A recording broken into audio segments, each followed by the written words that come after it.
Lahore high court نے سابق وزیر اعظم نواز شریف کو سزا سنانے والے احتساب عدالت کے جج ارشد ملک کو برطرف کر دیا۔ Chief justice high court Muhammad Qasim Khan کی زیر صدارت انتظامی کمیٹی نے ارشد ملک کو برطرف کرنے کی منظوری دی۔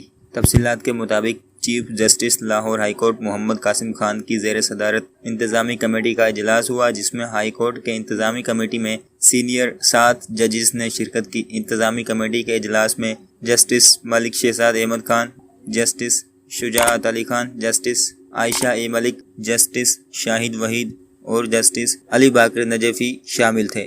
دنیا نیوز کے مطابق جسٹس سردار احمد نعیم نے بطور انکوائری افسر ویڈیو اسکینڈل میں ارشد ملک کو قصوروار قرار دیا تھا۔ یاد رہے کہ یہ اسکینڈل سامنے آنے کے بعد مریم نواز نے ایک ویڈیو جاری کی تھی، جس کے بعد فاضل جج کو معطل کر دیا گیا تھا اور اب تحقیقات مکمل ہونے پر انہیں نوکری سے برطرف کر دیا گیا۔